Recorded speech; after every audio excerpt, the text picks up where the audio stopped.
আবির রঙে রাঙাবো আজ তোমাকে রাধে, রাধা কৃষ্ণ রঙে রঙিন এই নিধুবনে। ভগবান শ্রীকৃষ্ণ বৃন্দাবনের মাখন চোর, রাধার কানাই আর ভক্তের ভগবান। অদ্ভুত আর অপার তার লীলা মাহাত্ম্য। ভগবান শ্রীকৃষ্ণের হাজারো লীলার মধ্যে দোল বা হোলি উৎসবও রয়েছে। দুষ্ট ননিচোরের দোল উৎসব, যা আজ সমগ্র পৃথিবীতে পালিত হয় ধর্মীয় এবং আনন্দের উৎসব হিসেবে। হিন্দু ধর্মগ্রন্থ অনুযায়ী দোল উৎসবের অনেক কাহিনী এবং মাহাত্ম্য বর্ণিত রয়েছে। আজ আপনাদের জানাবো ভগবান শ্রীকৃষ্ণের দোল উৎসবের 4টি কাহিনী। চলুন তবে জেনে নেওয়া যাক শ্রীকৃষ্ণের দোল উৎসবের কারণ। ভগবান শ্রীকৃষ্ণের লীলার অন্ত নেই, কিন্তু এই লীলা মাহাত্ম্যর বেশিরভাগই ভগবান বাসুদেব বৃন্দাবনেই করেছিলেন। হোলি বা দোল উৎসবের 4টি কাহিনীর মধ্যে প্রথমত, শ্রী বিষ্ণুর অবতার শ্রীকৃষ্ণ যখন ধর্ম রক্ষার্থে ধরাধামে এলেন, তখন তিনি অনেক মহাবীর অসুরদের বধ করেছেন, প্রতিষ্ঠা করেছেন ধর্মের।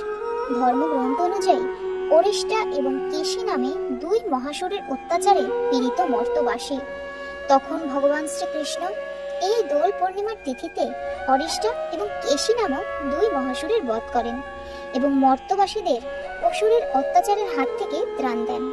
আর এই 2 অসুরকে যখন গোবিন্দ বধ করলেন, তখন মর্তবাসী আনন্দ উৎসব পালন করতে লাগলেন। একে অপরের মধ্যে মিষ্টি বিতরণ করলেন এবং আবির ছড়িয়ে মহা উৎসব পালন করলেন। এই মহা উৎসবে পরবর্তীতে দোল পূর্ণিমা বা হোলি উৎসব হিসেবে পালন করা হয়। আর সেই থেকে এই দোল পূর্ণিমাতে আবির খেলা হয় এবং মিষ্টি বিতরণ করা হয়, যাতে সমস্ত আসরিক শক্তির বিনাশ ঘটে। দ্বিতীয় কাহিনীতে উল্লেখিত যে দৈত্যরাজ হিরণ্যকশিপু ছিলেন ঘোর বিষ্ণু বিদ্বেষী, কিন্তু তার ঘরে জন্ম নিলেন বিষ্ণু ভক্ত প্রহ্লাদ। দৈত্যরাজ হিরণ্যকশিপুর বোন হোলিকা রাক্ষসী। হোলিকা রাক্ষসীও ছিল বিষ্ণু বিদ্বেষী, আর হোলিকা রাক্ষসীর বর প্রাপ্ত ছিলেন যে অগ্নি তাকে দগ্ধ করতে পারবে না, অর্থাৎ আগুনে সে পড়বে না। তাই হোলিকা রাক্ষসী পরম বিষ্ণু ভক্ত প্রহ্লাদকে হত্যা করার জন্য ভাবলেন প্রহ্লাদকে কোলে নিয়ে আগুনে ঝাঁপ দেবেন, কারণ হোলিকার তো কিছু হবে না, প্রহ্লাদ পুড়ে যাবে। এই কথা ভেবে দোল পূর্ণিমার আগের দিন হোলিকা রাক্ষসী বিষ্ণু ভক্ত প্রহ্লাদকে কোলে নিয়ে আগুনে ঝাঁপ দিলেন। কিন্তু ভগবানের এমনই লীলা, আগুনে পুড়ে গেলেন হোলিকা রাক্ষসী, আর জয় হলো ভক্তের ভক্তির। প্রহ্লাদের কিছুই হলো না। হোলিকা থেকেই হোলি শব্দের উৎপত্তি। আজও বিভিন্ন জায়গায় দোল পূর্ণিমার আগের দিন ন্যাড়াপোড়া, চাচর বা হোলিকা দহন উৎসব পালিত হয়, আর পরের দিন অর্থাৎ দোল পূর্ণিমার দিন আনন্দ উৎসব পালন করা হয়, যা হোলি উৎসব হিসেবে পরিচিত। এই দোল পূর্ণিমার আরো একটি বর্ণনা পাওয়া যায় ধর্মগ্রন্থে। বংশীধরের গায়ের রং ছিল শ্যামবর্ণ, আর অপরদিকে রাধারানীর গায়ের রং ছিল তপ্ত কাঞ্চন বর্ণের। অত্যাধিক সুন্দরী ছিলেন শ্রীকৃষ্ণের রাধিকা। একদিন শ্রীকৃষ্ণ মাতা যশোদাকে জিজ্ঞেস করলেন, মা, আমি শ্যামবর্ণ, আর রাধা কেন এত সুন্দর? তখন মা যশোদা হাসির ছলে বলল, গোপাল, রাধাকে আবির লাগিয়ে দাও, তাহলে তুমি আর রাধা সমান হয়ে যাবে।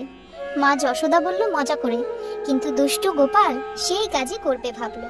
এরপর শ্রীকৃষ্ণ তার সখাদের সাথে করে নিয়ে গেল রাধাকে আবির মাখাবে বলে। আর তখন শ্রীকৃষ্ণ আর তার সখারা সবাই মিলে রাধা আর গোপিনীদের আবির মাখালো। আর এইভাবে আবির ছোড়াছুড়ি করতে করতে রঙে রঙে রঙিন হয়ে গেল চারিদিক। আর সেই দিনটি ছিল পূর্ণিমার দিন, যা আজ আমরা দোল পূর্ণিমা হিসেবে পালন করি। চতুর্থত, এই দোল পূর্ণিমার তিথিতেই আবির্ভাব হয়েছিল শ্রী চৈতন্য মহাপ্রভুর। ধর্মগ্রন্থ অনুসারে রাধা কৃষ্ণের যুগল তনু যখন একত্রিত হলো, তখন সেই গোধূলি লগ্নে ধরাধামে আবির্ভাব হলেন শ্রী চৈতন্য মহাপ্রভু। তাই এই দিনটির মাহাত্ম্য অনেক। এই দিন বিভিন্ন মন্দিরে গৌর কথা, শ্রীকৃষ্ণ কীর্তন, বিভিন্ন অনুষ্ঠান পালন করা হয়। ধর্মগ্রন্থ মতে দোল পূর্ণিমা অত্যন্ত পবিত্র একটি দিন, এবং সেই সাথে এই দিন অশুভ শক্তিরও নাশ ঘটে। তাই এই দিন ভগবান শ্রীকৃষ্ণের নাম করলে এবং তার পূজা করলে অশুভ শক্তির নাশ হয় এবং পরিবারের সুখ শান্তিও বজায় থাকে ভগবানের কৃপায়। ভিডিওটি ভালো লাগলে লাইক করুন এবং অন্যদের কাছেও শেয়ার করুন, যাতে সবাই ঈশ্বরের মহিমা জানতে পারে। এরকম আরো দৈবলীলা ও মাহাত্ম্য জানতে চ্যানেলটি সাবস্ক্রাইব করে রাখুন। ঈশ্বর আপনাদের মঙ্গল করুন।